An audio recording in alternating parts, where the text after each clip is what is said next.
Enela meba ibe miriko Yesu ye joni akafisa imaika Yesu do. Arabana Isa ibe miriko Isa ye joni akafisa imaika Isa do. Adonia dunyote. Netuma Isa do netuma fo na binyuma nedo. Awake na binyuma. Netuma Isa do netuma fo ko kira dedo. Yesu ye kirai Arabana Isa agabu na binyuma unye Yesu ni kira utesuma Enela meba akafusa imaika Isa do Adonia dunyote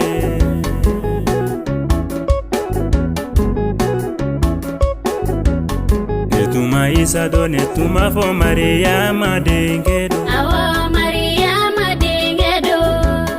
Netuma Yesu do netuma foko mogo dedo Awake mogo dedo Arabana Isa akabuni mogo uye Yesu ni meleke utesuma Enela meba akafusa imaika Isa do Adonia dunyogote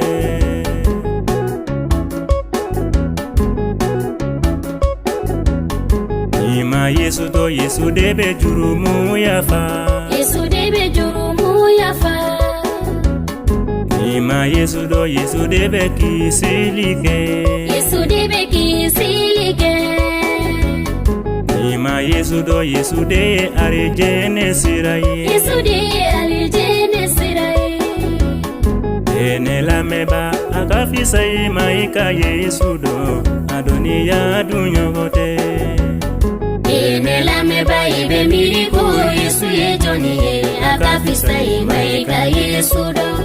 Arabana Isa ibe miriko Isa ye joni akafisa imaika Isa do. Adonia dunyote.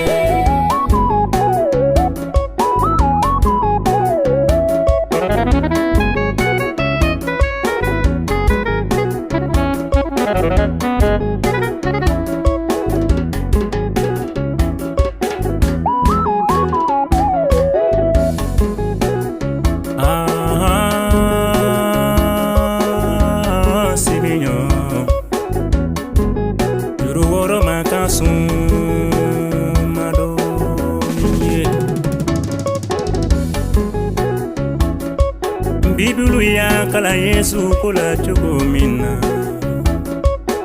Adoneka onyefo doni Mwago chama be kuma Ko olubi mati Yesu do Ni ya fo mwago chama nyena Yesu ye alaye ubafe kalukuma fo ni afo moko jamanyana Yesu ye aladenge ye ubafo iye kalukuma fo de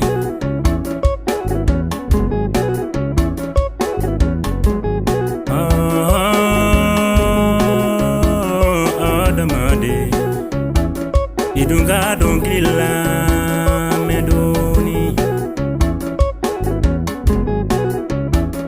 Ni madana yake mati Yesu lade Wa isente arijene ko lade Yesu nanaji Yesu Yesu ye jurumu towe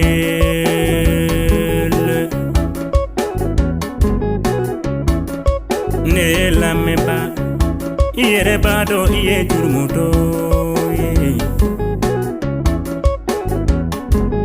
Ni madana yake mati Yezula Inika jurumun matagalara Mwani jurumu manatalara